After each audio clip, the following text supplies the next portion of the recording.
Vamos lá então, Caio, bom dia. Eu sou aquela mulher que veio do catolicismo e te perguntou sobre Maria. Sei. Eu agradeço muito a sua compreensão em minhas dificuldades. Tá, meu filho. Mas tem uma coisa que cala fundo no meu coração, que vai à igreja desde que se entende por gente. Eu falo da história. Jesus realmente partiu o pão e pediu para que assim também nós o fizéssemos, mas eu posso fazer essa partilha do pão na minha casa? Pode. Existe a transubstanciação, como a igreja diz? Me responda. Não, filho, você pode partir, eu parto o pão, daqui a pouco eu vou partir o pão. Toda a refeição é um partir do pão. O que Jesus estava dizendo não era litúrgico, como o cristianismo religioso, católico, e o protestantismo e todas as seitas religiosas que vieram do Evangelho e viraram religiões, fizeram acontecer, transformaram em ritos com horas marcadas. E aí as pessoas ficam imaginando que Jesus era uma espécie de sacerdote, de padre, instituindo um rito litúrgico para ser praticado numa igreja, para eles igreja, para pessoas hoje, igreja, era como se Jesus tivesse em mente o pacotão inteiro que a gente tem em mente. Mas isso é uma grande perversão, não era assim, isso era singelo, era para partir o pão, sabe por quê? Era a refeição. Pão é refeição. Todas as vezes que comerdes, que vos alimentardes, lembrem da vida, lembrem que o significado da vida é se alimentar para ter força e doar vida. Lembrem de mim que entreguei, que dei a vida. A gente come para dar vida, come para gerar vida, come para se doar a vida. Façam isso em memória de mim. Lembrem do Evangelho, pratiquem o Evangelho, comam com gratidão e transformem a energia em graça de amor na existência de vocês. O cálice é o cálice da aliança, da indestrutibilidade do vínculo, da relação inapagável, inquebrantável. É o vínculo com o Deus que não desiste de amar. Todas as vezes que bebeis o cálice, seja o de vinho, seja o de água, seja o que mate a sua sede, lembre desse compromisso eterno de Deus, de colocar você alimentado com o pão da vida, com o fruto da árvore da vida, bebendo do rio da vida eternamente, e revigore o seu coração, a sua esperança, a sua vontade de viver, fortaleça-se para dar a sua vida e para não tirar da memória o significado do ensino de Jesus, que é entrega de amor e viver em verdade, justiça e amor segundo o ensino do Evangelho. Esse é o pão, esse é o vinho, esse é o ato, essa é a memória, essa é a espiritualidade que Jesus propôs naquela hora. Não era para fazer um rito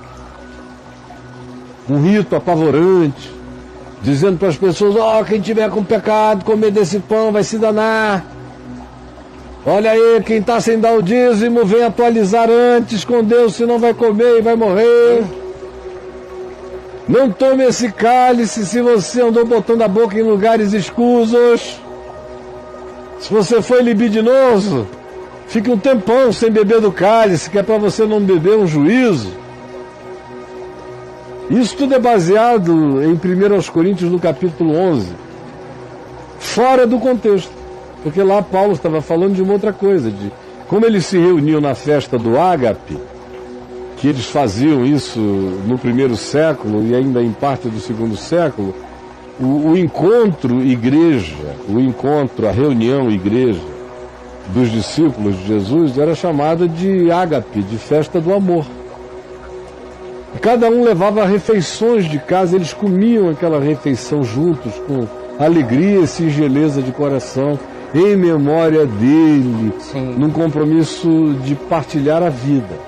Lá em Corinto, no entanto, Paulo diz: olha aí com vocês, quando vocês se reúnem, não é para melhor, vocês só se reúnem para pior. 1 Coríntios 11, 17 e 18, para pior. Porque aí entre vós há quem passe fome durante essa refeição, ao passo que há quem se embriague. Ou seja, a mesma divisão social do mundo estava presente dentro da reunião do ágape, do amor. Quem tinha dinheiro levava lá sua comidaça, com suas garrafas de vinho, sentava com o seu pessoalzinho, ó, e ali do lado o irmão passando fome, não tinha dinheiro para nada, foi sem pão, foi sem vinho e ficou com fome até o fim, na festa do amor. Na festa do amor. Por isso é que Paulo disse, o contexto é esse, assim vocês chamam juízo sobre si. Ele está falando dessa indiferença, desse desamor, dessa acepção de pessoas, desse racismo, desse sectarismo econômico, desses apartheid, desses supremacismos. É disso que ele está falando. Não é de dizer, você bateu uma bronha hoje, então não pegue no pão que é para a mão não secar. Que é como o crente fala. Ele estava falando de vida, de gente passando fome ou de gente se embriagando na festa do amor e não compartilhando alimentos, comidas e o que tinha e recebia com o próximo que não tinha e precisava de ajuda. Agora, a transubstanciação, quer ver? Escreve aí no Google. Quando surgiu a doutrina católica da transubstanciação. Okay. É uma outra coisa, minha querida, que surge muito depois. E não tem nada a ver com o Evangelho. O Evangelho nunca ensinou que o pão fosse corpo, ou virasse o corpo, a carne de Jesus. Jesus mesmo disse em João, no capítulo 6, quando ele diz, quem quiser ter vida tem que comer da minha carne e beber do meu sangue. Aí os judeus que estavam ouvindo aquilo ficaram chocados. Disseram, o que é isso? Você está nos convidando para um banquete antropofágico? Aí Jesus disse, não, eu não estou ensinando vocês a serem canibais. Eu estou dizendo aqui, não é carne nem sangue.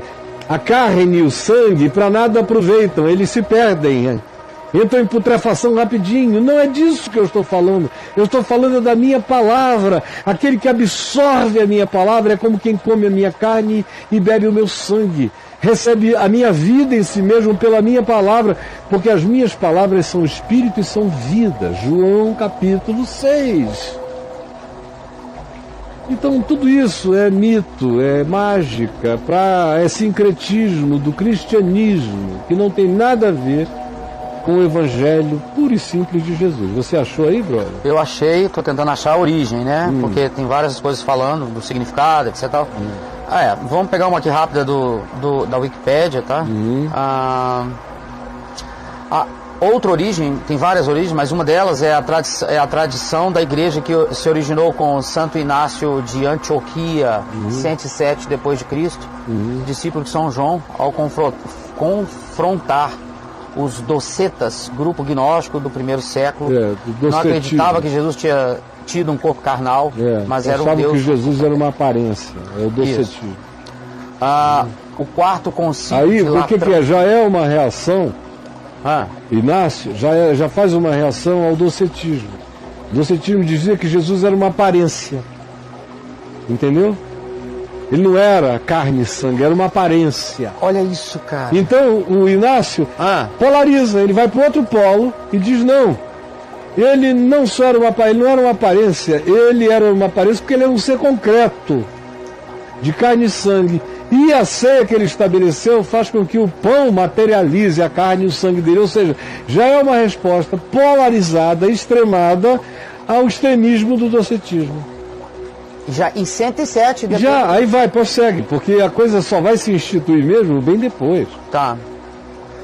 Segundo a tradição, o quarto concílio de Latrão, 1215, defendeu a veracidade da doutrina da transubstanciação. Olha só, aí começa, 1215.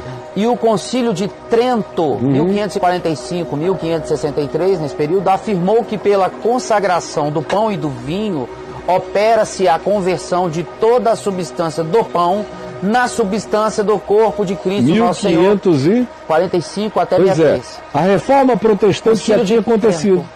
Já tinha rolado. Já tinha. E a reforma protestante foi quem tirou o mito de que o sangue, que o vinho era o sangue e o pão era a carne de Cristo. Aí a Igreja Católica mais uma vez reage e institui esse sacramento nos moldes da transubstanciação. Acontece essa alquimia. Sim, cara. O pão vira o corpo de Cristo e o vinho vira o sangue de Cristo e começa a magia. Olha isso. Então, minha filha, é basicamente isto. E não tem nada além disso. Isso é só doutrinação, magia, bruxaria cristã, alquimia cristã, misticismo cristão. Não tem nada a ver com o Evangelho de Cristo Jesus. Entendeu?